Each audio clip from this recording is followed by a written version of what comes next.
الحمد لله نحمده ونستعينه ونستغفره ونؤمن به ونتوكل عليه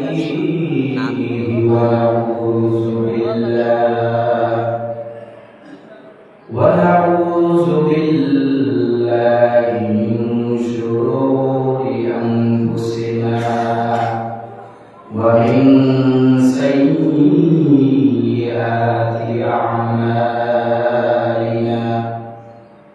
من يهده الله فلا مضل له ومن يضلل فلا هادي له ونشهد أن لا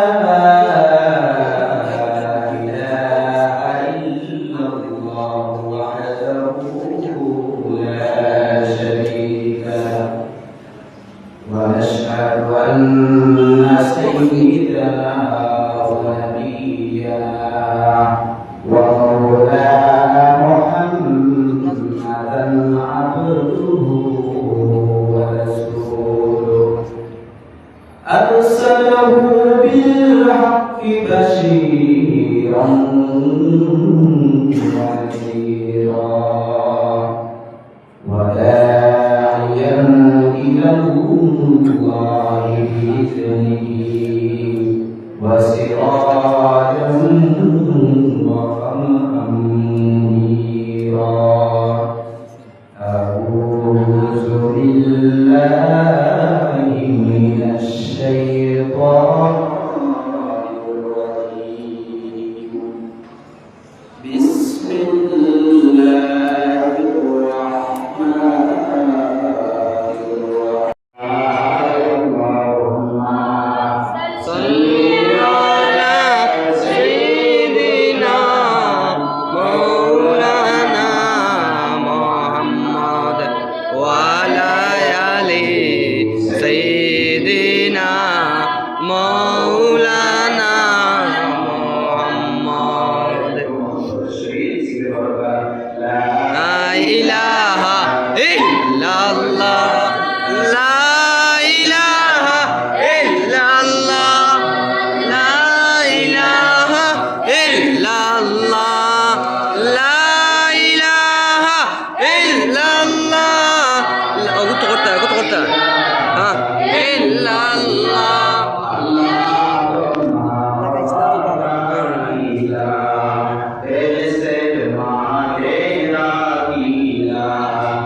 وقضى ربك ألا تعبدوا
শরীর মা কথা করিও তার কাছে বিরত করিও না। তো যাই হোক, তো এই আয়াত থেকে আমরা পাইলাম যে আল্লাহ তাবারক ওয়া তাআলার ইবাদত করে আমরা তার হুজুর শুরু করতাম, তার ধর্মবর্তানি করতাম, বলেন না। আল্লাহ তাবারক ওয়া তাআলা সূরা বাকারার মধ্যে ফরমায়, ওয়া ইযা আখাযনা বানী ইসরাঈলা লা তা'বুদুনা ইল্লাল্লাহ ওয়া বিল ওয়ালিদাইনি ইহসানা। আল্লাহ তাবারক ওয়া তাআলা জানায়, আমি বনী ইসরাঈলের কাছ থেকে প্রতিজ্ঞা নিলাম যে মানুষ তারা আল্লাহ ব্যতীত কারো ইবাদত না করে, ওয়া বিল ওয়ালিদাইনি ইহসানা, যে মানুষ তারা তাদের মা-বাবার সঙ্গে সুলুক করে না, সৎ আচরণ করে। সূরা লুকমানের মধ্যে আল্লাহ তাবারক ওয়া তাআলা জানায়, ওয়া ওয়াসাইনাল ইনসানা বিওয়ালিদাইহি হামালাতহু উম্মুহু ওয়াহানান আলা ওয়াহনিন ওয়া ফিসালুহু ফি আমিন আন ইশকুর লিওয়ালিদাইহি ইলাইহিল মাসীর। আল্লাহ তাবারক ওয়া তাআলা মানুষের আদেশ করেন, মানুষের হুকুম করেন যেন তারা তাদের মা-বাবার সঙ্গে সুলুক করে বা আচরণ করে। তো আয়াত কোরআন শরীফের আয়াত একত্রিত করার পরে বুঝে আসে যে আল্লাহ তাআলা আল্লাহর হকর করে বান্দার যে হকরে আল্লাহ নির্ধারিত করার সবচেয়ে গুরুত্ব দিতে হয় আল্লাহ তাআলা মা-বাবার হকরে। আল্লাহর প্রিয় সাহাবী হযরত আব্দুল্লাহ ইবনে মাসউদ রাদিয়াল্লাহু তাআলা আনহু থেকে বর্ণিত সহিহুল বুখারী হাদিস 5970 নম্বর হাদিসের বর্ণনা, আনা আব্দুল্লাহ ইবনে মাসউদ রাদিয়াল্লাহু তাআলা আনহু قال سألت النبي صلى الله عليه وسلم।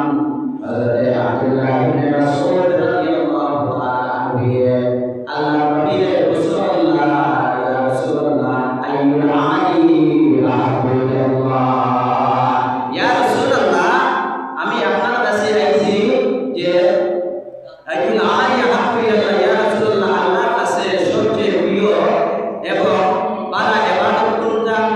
আল্লাহর হাবিব দুজাহানের বাদশা নবী কামলি ওয়ালা আলিহি নবী সাল্লাল্লাহু আলাইহি ওয়াসাল্লামের ফরমান as-সালাতু আলা ওয়াক্তিহা, ওয়াক্তের মধ্যে নামাজ আদায় করা আল্লাহর কাছে সবচেয়ে প্রিয় এবং বালা ইবাদত ইয়াদা আল্লাহ ওয়াক্তের মধ্যে আমরা নামাজ আদায় করতাম।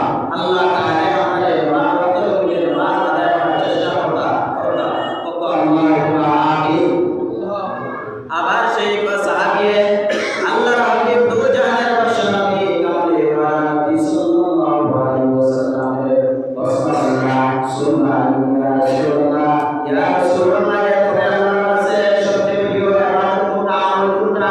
আল্লাহর হাবিব দুজাহানের বাদশা নবী কামলি ওয়ালা নবী সাল্লাল্লাহু আলাইহি ওয়াসাল্লামের ফরমান বিরুল ওয়ালিদাইনি। এই জায়গার মধ্যে কারণ হলো মা-বাবার কথা আছে, তুমি তোমার মা-বাবার সেবা করো, মা-বাবার ইহসান করো। আবার সেই ব্যক্তি আল্লাহর হাবিব সাল্লাল্লাহু আলাইহি ওয়াসাল্লামের দ্বিতীয় রাসূলুল্লাহ সাল্লাল্লাহু ইয়া রাসূলুল্লাহ, ইয়া রাসূলুল্লাহ এরপরে আল্লাহর কাছে সবচেয়ে প্রিয় ইবাদত কোনটা, বালা ইবাদত কোনটা? আল্লাহর হাবিব দুজাহানের বাদশা নবী কামলি ওয়ালা নবী সাল্লাল্লাহু আলাইহি ওয়াসাল্লাম ফরমান, আল জিহাদু ফি সাবিলিল্লাহ, আল্লাহর রাস্তার মধ্যে জিহাদ করা আল্লাহর কাছে সবচেয়ে প্রিয় ইবাদত। এর জন্য সাহাবায়ে কিরামের মধ্যে তার ছেলের সন্তান হয়ে শহীদ হওয়ার পরে তাদের খান্তি তারা আল্লাহর রাস্তার মধ্যে শহীদ হওয়ার পরে জিহাদ কি আমরা শহীদ হওয়ার পরে তাদের খান্তি তারা খুশি হতো। তো মানুষ মারা যাওয়ার পরে মানুষের মধ্যে আমরা কাপড় বাবার কাছ থেকে ছেলে বাজারে তাহলে খান্তি জি খান্তি, কিন্তু ওই সাহাবায়ে কিরামের মধ্যে তারা শহীদ হওয়ার পরে তাদের খান্তি না। আল্লাহর হাবিব দুজাহানের বাদশা নবী মুহাম্মদ আরবি সাল্লাল্লাহু আলাইহি ওয়াসাল্লাম বলেছেন, মদিনার মধ্যে আওয়াজ দিয়ে একজন মহিলা মদিনা শরীফের মধ্যে আল্লাহর হাবিব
নাই আপনার নিশ্চয় মেয়ের কোনো নাতি থাকবা তাহলে আপনার পরের কোনো নাতিরে পড়াইয়া আল্লাহর জন্য তো সার্টিফিকেট লাভ করবা সুবহানাল্লাহ।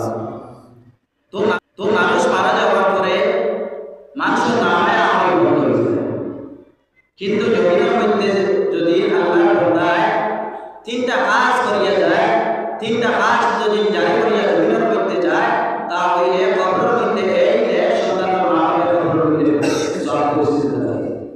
তো প্রথম হইয়া তাহলে গিয়া আসাদুল জারিয়া, যদি জমিনের মধ্যে আল্লাহর বান্দায় যদি সদকা খয়রাত করিয়া যায়, মসজিদ মাদ্রাসার মধ্যে যদি সদকা খয়রাত করিয়া যায় তাহলে মরার পরে এই বান্দা কবরের মধ্যে সব উপস্থিত থাকে। বা যদি জমিনের মধ্যে কোনো ভালো কাজ করিয়া যায়, যে কাজ করার কারণে জনগণে ফায়দা পায়, মানুষে ফায়দা পায়, তখন সেই মানুষে ওই মানুষের লাগে দোয়া করে।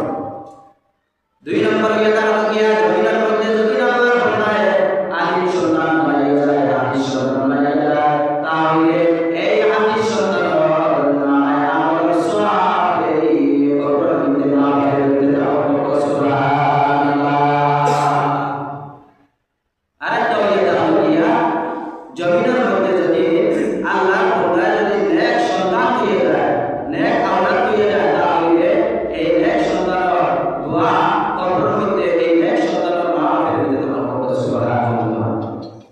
আরেকটা মা বাপ হইয়া তাহলে গিয়া জান্নাতি মা বাপ, যাদের সন্তান আমল নাবালিগ অবস্থায় মারা যায়, যাদের সন্তান আমল নাবালিগ অবস্থায় আল্লাহর রাস্তার মধ্যে চলিয়া যায়। তো একজন নাবালিগ ছেলে সন্তান মারা যাওয়া মানে জান্নাতের সার্টিফিকেট খুলিয়া যায়। তো যে সময় বান্দা বান্দির কাছ থেকে একটা আওলাদরে সিনাইয়া নেওয়া হয়, তখন আল্লাহ তাআলা ফেরেশতা জানায়, ওয়া মানা ফেরেশতা আমার বান্দা বান্দির কাছ থেকে একটা আওলাদরে লইয়া আইছো, আমার বান্দা বান্দি কতবার কষ্ট পাইছে, তারপরেও আমি আল্লাহ তাআলার কাছে শুকরিয়া আদায় করছে, আমার বান্দায় কইছে আলহামদুলিল্লাহ।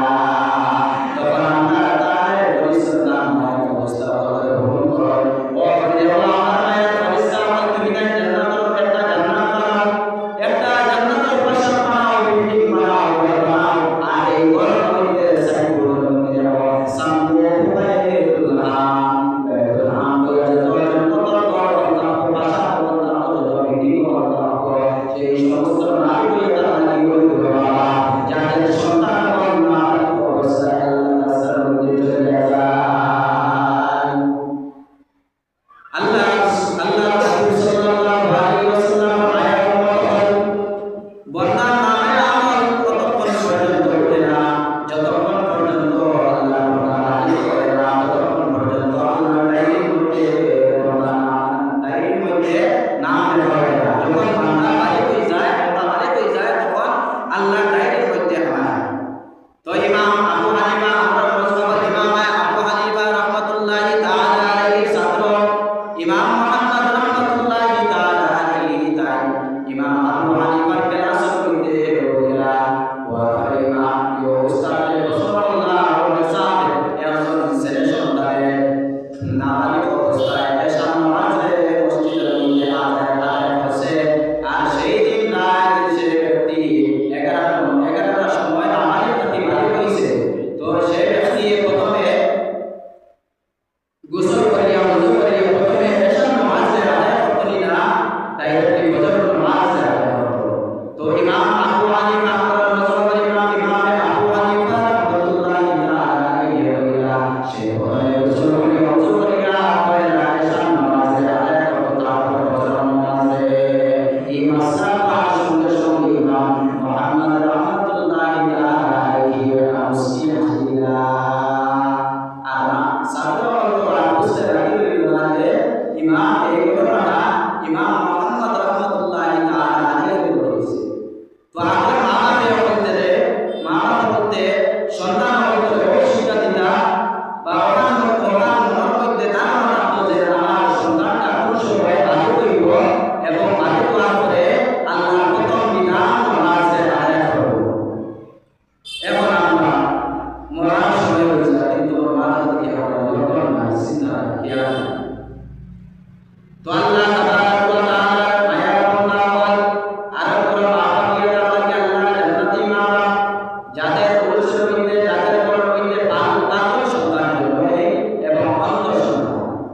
অনেকে আমরা মনে করি যে আমরা রে আল্লাহ তাআলা পাগল সন্তান দিয়েছে অন্ধ সন্তান দিয়েছে আমরা রে আল্লাহ তাআলা মুসিবত দিয়েছে বলা মনে করি যে আজীব, কিন্তু আল্লাহ তাআলা আপনারে রহমত দিয়েছে। এই ছেলে সন্তান আপনি খেদমত করবা, আপনি আল্লাহ তাআলা জীবন এই পাগল সন্তানকে অন্ধ সন্তান আপনার এত দুনিয়ার মধ্যে কিছু দেবে না।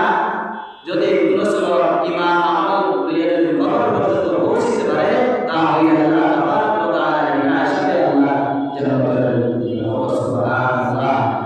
যখন পাগল সন্তান অন্ধ সন্তানকে আল্লাহ তাআলা জন্ম করতে দিবা তখন এই পাগল সন্তান অন্ধ সন্তানের আল্লাহর কাছে বলবা ও আল্লাহ আমি পাগল আসলাম, আমি অন্ধ আসলাম, তারপরে আমার মাকে আমার দিদার দিয়েছেন না, কথা বলছেন না, আমি আজ তোমার জন্য করতে যেতাম না যতক্ষণ পর্যন্ত আমার মাকে সঙ্গে দিছ না।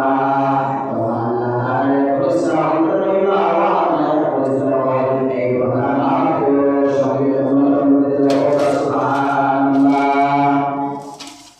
তো যাই হোক আমি মাদ্রাসা পড়ছি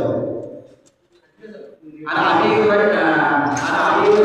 রাদিয়াল্লাহু তাআলা আনহু জাআতুনি ইলা রাসূলিল্লাহি সাল্লাল্লাহু আলাইহি ওয়াসাল্লাম সহিহ বুখারী বর্ণনা হযরত আবু হুরায়রা রাদিয়াল্লাহু তাআলা আনহু থেকে বর্ণিত আল্লাহ নবী সাল্লাল্লাহু আলাইহি ওয়াসাল্লামের কাছে একজন ব্যক্তি আইলা ইয়া রাসূলুল্লাহ মা আহাব্বুন নাসি বি হুসনি সাহাবাতি।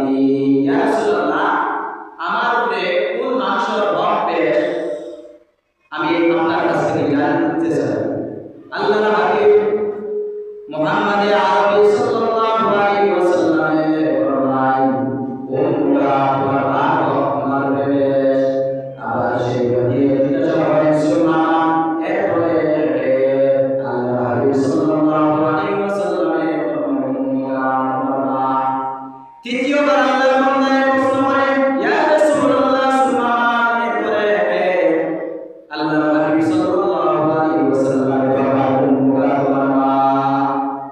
আল্লাহর বান্দায় আবার প্রশ্ন করে সুন্নামান ইয়া রাসূলুল্লাহ, এরপরে আল্লাহর হাবিব সাল্লাল্লাহু আলাইহি ওয়াসাল্লামের ফরমান তোমার কাছে সবচেয়ে অগ্রাধিকার। তো মা কথা হইলা এক তিনবার এবং বাবার কথা একবার। মা কথা তিনবার হওয়ার কারণ কিনা এই মা তিনটা কষ্ট করিয়া থাকল, এর জন্য আল্লাহর হাবিব সাল্লাল্লাহু আলাইহি ওয়াসাল্লামে মার কথা হইলা তিনবার এবং বাবার কথা হইলা একবার। মা তিনটা কি কষ্ট করল? এক নম্বর হইলা পেটের মধ্যে সন্তানকে ধারণ করার কষ্ট, আপনার 10 মাস 10 দিন পেটের মধ্যে সন্তান নেয়।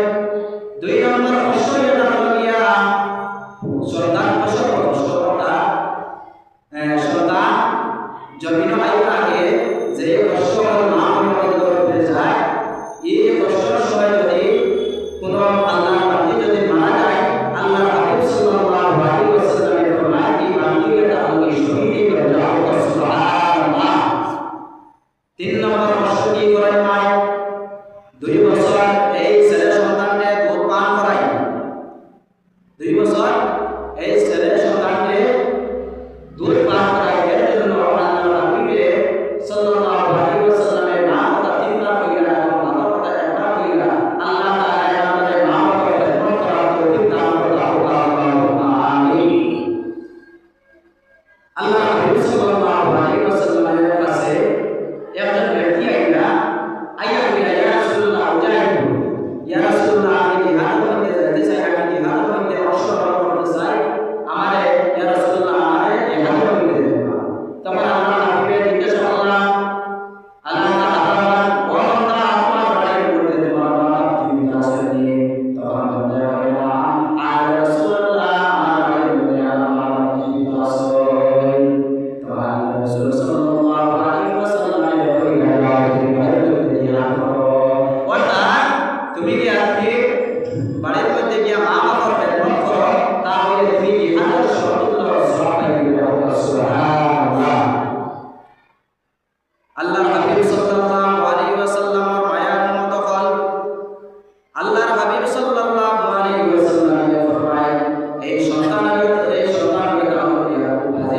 যে সন্তানের বাপরে হয় তখন মায়ের সাহাবায়ে কেরাম আমাদের জিজ্ঞাসা করলাম কাইফা ইয়াদাউ রাজুল ওয়ালিহি ইয়া রাসূলুল্লাহ ছেলে সন্তানের তার বাপকে কি সন্তান খাওয়ান জানতে চাই রাসূলুল্লাহ ফরমায়েন লা ইয়াসুবু রাজুল আহার রাজুল একজন সন্তানের আরেকজন সন্তানকে গালি দিল আবার কইটা ইয়াসুবু আমাহু ওয়া ইয়াসুবু উম্মাহু তখন সেই ব্যক্তি তার মা বাবার গালি দিল অর্থাৎ আমি আপনার গালি দিলাম তখন আপনি আমার বাবা তুলিয়ে গালি দিলা তখন আল্লাহ হাবিবের ফরমান এই সন্তানকে তাহলে সত্যি খবিস সন্তান হোক আউযুবিল্লাহ আল্লাহ তাআলা আমরা মা বাবার ইজ্জত রক্ষা করার তৌফিক দান করুন আল্লাহুম্মা আমিন তো যাই হোক আল্লাহর বান্দাগণ আল্লাহর হাবিব সাল্লাল্লাহু আলাইহি ওয়াসাল্লামের মায়ার উম্মত হল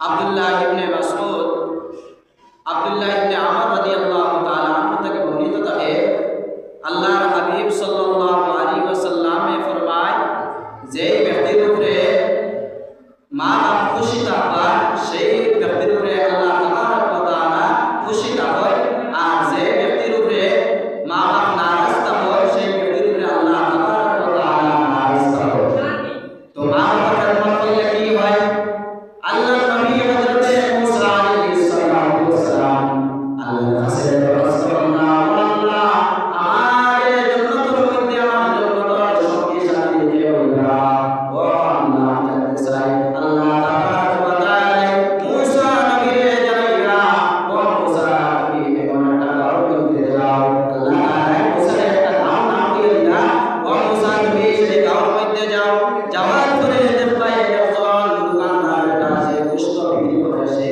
ব্যক্তি তাহলে তোমার জান্নাতের সঙ্গী সাথী আল্লাহ নবী হযরতে মুসা আলাইহিস সালাতু ওয়াস সালাম সেই জায়গার মধ্যে উপস্থিত হইলেন উপস্থিত হওয়ার পরে সেই দোকানের সামনে গিয়া বইলা তখন সেই দোকানদার ব্যক্তি হযরতে মুসা আলাইহিস সালাতু ওয়াস সালাম এই নুরানি চেহারা দেখিয়া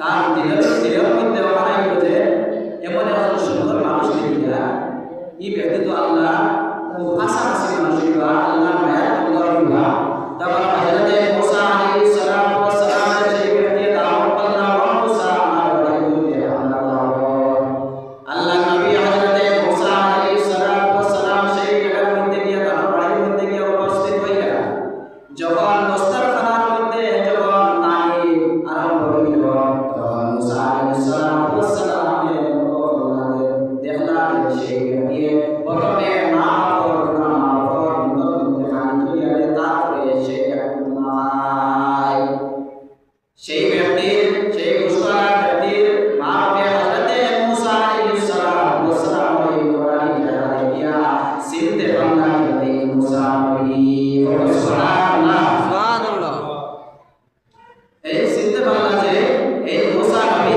তখন সেই বান্দার মা বাবা হযরতে মুসা আলাইহিস সালাতু ওয়াস সালামের উপরে ঈমান দিয়া সেই ব্যক্তি আমার হযরতে মুসা আলাইহিস সালামের উপরে তাই ঈমান আনিয়া এই দুইজন মানুষ মারা গেল তখন সেই দোকানদার ব্যক্তি হযরতে মুসা আলাইহিস সালাতু ওয়াস সালাম হাত মুবারক মধ্যে সুবহানাল্লাহ সুবহানাল্লাহ আনতা মুসা রাসূলুল্লাহ আপনি তো আল্লাহর নবী মুসা মুসা আলাইহিস সালাতু ওয়াস সালাম জিজ্ঞাসা করলেন ওয়া বান্দা তুমি আমারে কি রকম সিফাইলা যে আমি মুসা নবী তো আল্লাহ বলেন ও আল্লাহ নবী মুসা এই দুইজন ব্যক্তি যে মারা গেছে এই দুইজন তাহলে আমার মা বাপ আর আমার মা বাপের সব সময় আল্লাহর কাছে দোয়া করতাম আল্লাহ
চিন্তা করলাম আমি একবার নামাজও আনবে আমার মায়ের নামটি জানতে কথা তখন হযরতে জারিজ রাহমাতুল্লাহি তাআলা আলাইহি নামাজের মধ্যে মশগুল হইলেন।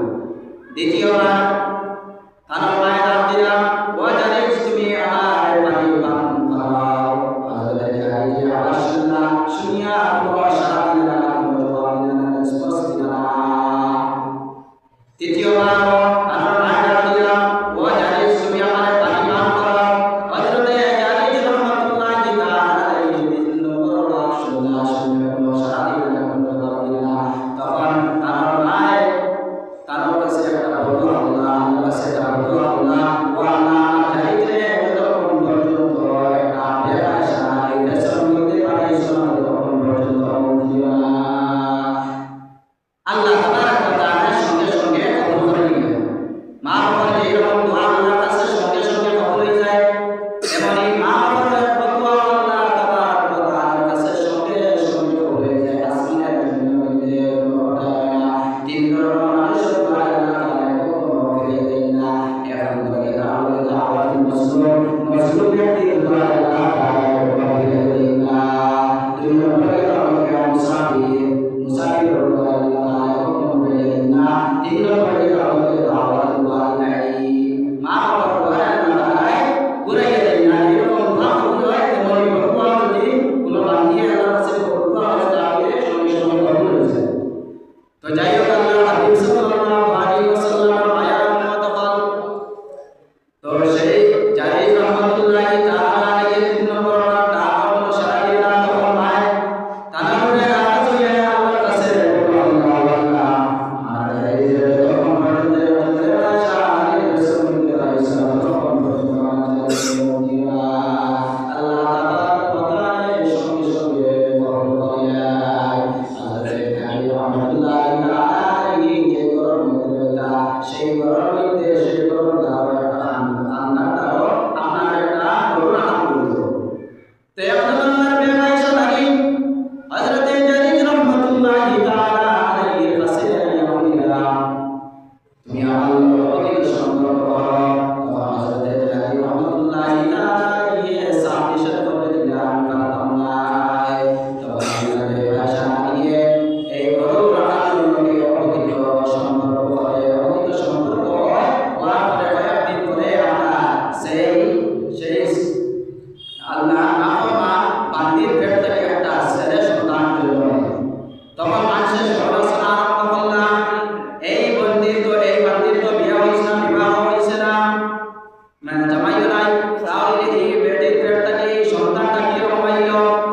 তখন সেই আল্লাহর বেকাশা নিয়ে কইলা এই বাচ্চাকে তো আমাদের হযরতে জারিজ রাহমাতুল্লাহি তাআলা আলাইহি ওয়া রাহমাতুল্লাহ আসলে এই বাচ্চাটা হযরতে জারিজ রাহমাতুল্লাহি তাআলা আলাইহির বাচ্চা না। তো বাদশাহ হযরতে জারিজ তার সেনাবাহিনী ওপরে ডাক দিয়া কইলা আমার সেনাবাহিনী ওপর তুমি যাও হযরতে জারিজের উপরটা নিয়া হযরতে জারিজের বিয়া হল। তো হযরতে জারিজ রাহমাতুল্লাহি তাআলা আলাইহি বাদশার সামনে উপস্থিত হইয়া বাদশাহ জিজ্ঞাসা করলা ও জারিজ এই ছেলেটার নাম কি? তখন হযরতে জারিজ রাহমাতুল্লাহি তাআলা আলাইহি বাদশার কাছে একটি পানি চাইলা। বাদশাহ মানে সামান্য পানি দেখো আমি উযু করিয়া নামাজ পড়িয়া বাদা করিয়া এই বাচ্চাটা। তো বাদশাহ পানি দিলা তাই নামাজের মধ্যে সেজদার মধ্যে লাগিয়া আল্লাহর কাছে নাম দিলা ও আল্লাহ আমারে আজকে কোন মুসিবতের মধ্যে ফেলাইলা, আল্লাহ এই মুসিবতটা কি আমারে উদ্ধার করো। ও আল্লাহ আমারে কোন মুসিবতের মধ্যে ফেলাইলে আল্লাহ এই মুসিবতটা কি আমারে উদ্ধার করো। তো হযরতে জারিজ রাহমাতুল্লাহি তাআলা আলাইহি নামাজ থেকে উঠিয়া এই ছেলে সন্তানের মুখের দিকে এই ছোট সন্তানের দিকে সাইয়া কইলা মান আবুকা ও সন্তান তোমার বাপ কে? এই সন্তানটা ছোট না বড়? ছোট না আবু অলরেডি মা আসলা। তখন এই বন্দায় জবাব দিল, এই ছোট ছেলে সন্তানে জবাব দিল কালা রাহিল হানামি আমার বাপ হইয়া তাআলা গিয়া একজন গরুর উৎপাইছেন। তে বোঝা গেল এগুলো না তারা বোঝা গেল যে মা বাবার বলবো তাকে আমরা ডরাইতাম তখন বাদশাহ তার নমুনা দেখিয়া কইলা আমরা তোমার ভুল মনে করছি আর যে তোমার ঘরটা মানিস না টাকাটা মানিস না আবার তোমার ঘরটা আমরা বানাইয়া দেব তো যাই হোক আল্লাহ হাবিব সাল্লাল্লাহু আলাইহি ওয়াসাল্লাম বয়ান করো আমি যা কিছু আলোচনা করছি এই আলোচনাটা কিয়া যদি কোনো ভুল বিহারি হয় তো তো আল্লাহ হাবিব সাল্লাল্লাহু আলাইহি ওয়াসাল্লাম বয়ান তখন মা বাবার বলবাকে আমরা ডরাইতাম মা বাবার খেদমত করলে আমরা মা বাবার খেদমত করতাম যদি কোনো ব্যক্তি মা বাবার খেদমত করে হযরত আশরাফ আলী তানভী রাহমাতুল্লাহ আলাইহি একটা কিতাবের মধ্যে লেখেন যে মা বাবার খেদমত যে ব্যক্তি করে সেই ব্যক্তির আল্লাহ তাবারক ওয়া তাআলা দুনিয়ার মধ্যে ফাঁসা পুরস্কার দান করে সুবহানাল্লাহ এমন বড় পুরস্কার এটা আল্লাহ তাআলা সেই ব্যক্তির উম্মতে বাড়িয়ে দেন বয়স করতে বড় দান করে সুবহানাল্লাহ সুবহানাল্লাহ দুই নম্বর আল্লাহ তাবারক ওয়া তাআলা সেই ব্যক্তির যে মা বাবার খেদমত করার কারণে মা বাবার ভালোবাসার কারণে আল্লাহ তাবারক ওয়া তাআলা যে পুরস্কার দান করেন ওটা জমিনের মধ্যে যত অপরাধ আছে গাড়ি অ্যাক্সিডেন্ট রোড অ্যাক্সিডেন্ট সমস্ত কি হেফাজত করে সুবহানাল্লাহ তিন নম্বর আল্লাহ তাবারক ওয়া তাআলা যে পুরস্কার বন্ধারে দান করেন একজন সম্মানী ব্যক্তি বানায় যেই চেহারার মধ্যে আপনি আমি বলা সম্ভব নয় সেই চেহারার মধ্যে আল্লাহ তাবারক ওয়া তাআলা বড় বড় মা বাবার খেদমতের কারণে মা বাবার ভালোবাসার কারণে আল্লাহ সেই ব্যক্তিকে সম্মানী উচ্চ সম্মানী ব্যক্তি বানায় চার নম্বর আল্লাহ তাআলা যতক্ষণ পর্যন্ত তারপর কাবা শরীফ বাইতুল্লাহ শরীফ সেই ব্যক্তির দিয়া তোয়াফ করাইছেন না ততক্ষণ পর্যন্ত সেই বন্দারে সুবহানাল্লাহ পাঁচ নম্বর গেলা যদি আল্লাহ বন্দারে যতক্ষণ পর্যন্ত মওলার আগে অর্থাৎ মওলার আগে সেই ব্যক্তি কলিমা পড়ে এই সুবহানাল্লাহ এর জন্য আমার মা বোন এবং বাবারা নতুন ভাই আমরা মা বাবার খেদমত করতাম মা বাবার খেদমত করলে আমরা দুনিয়া এবং আখিরাত উজালা হইব আর যদি আমরা মা বাবার গুস্তাখি করি বেয়াদবি করি তাহলে আল্লাহ তাআলা আমাদের এই দুনিয়ার মধ্যে সাজা দিবা কবরের মধ্যে তো সাজা পাই ঠিক আছে জমিনের মধ্যে আল্লাহ তাবারক ওয়া তাআলা সাজা দিবা তো মাহফিলের টাইম হয়ে যায় আমার আপনাকে কথা দিয়া যদি কোনো জ্ঞান হয় আল্লাহ তাবারক ওয়া তাআলা মাফ দিতা আপনারা মাফ দিতা ওয়া আলাইকুম আসসালামু আলাইকুম ওয়া রাহমাতুল্লাহ